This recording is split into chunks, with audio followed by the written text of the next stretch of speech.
Cornelia Meyer is here, CEO of business consultancy MRL Corporation. Let me just bring you some news as well. The Japanese Prime Minister Noda and the South Korean President are going to hold telephone talks in response to the death of the North Korean leader Kim Jong-il. This has been reported by the GG news agency, citing Japanese government sources.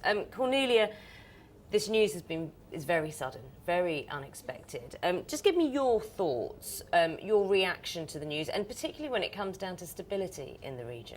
Well, it is unexpected, but we knew that he was not a well man, so it was sort of unexpected, expected. It's important to stability. I think all the neighboring countries, South Korea, China, Japan, they're all interested in stability. And we shouldn't, I think, overreact. Yes, it is unprecedented and there's a lot of uncertainty and the markets are reacting to the uncertainty.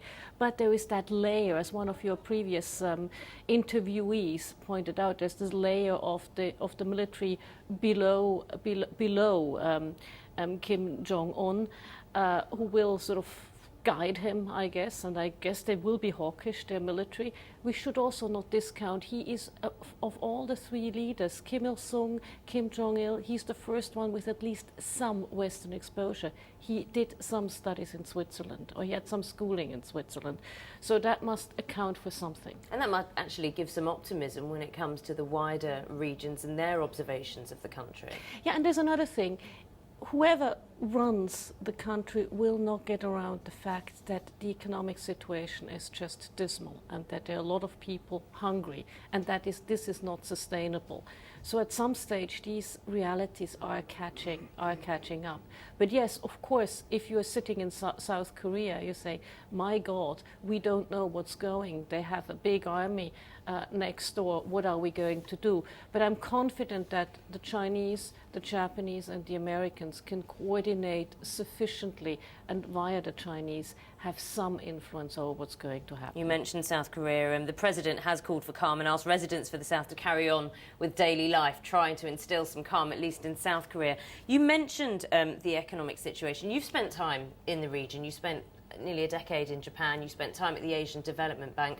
What were your observations there? What should the concerns be now? I think then we had a different situation because that was part of it.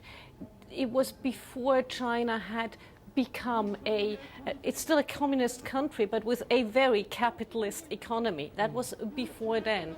I think now that China has been so bound into the Western economy, they have so much more at stake and so are so much more interested in stability that we have certainly the Chinese leadership trying to help, instilling calm and helping to keep the situation stable. It's interesting because China obviously has opened up gradually its economy and engaged in the Western world, and there's been some influence in a sense. It's tried to use that influence and that experience with North Korea to some resistance.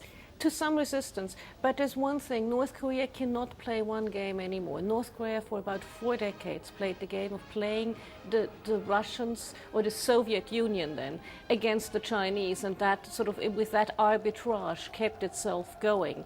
And when the Soviet Union collapsed and there was no longer a Soviet Union, it became much more dependent on China. So it doesn't have that arbitrage power anymore, and it will need to wake up to its economic reality. And let me remind you of what happened with the former Soviet bloc, what happened with the Arab Spring. You know, in the end, human beings are human beings and they would like a decent life. Cornelia, really interesting getting your thoughts. Thank you so much for speaking to me.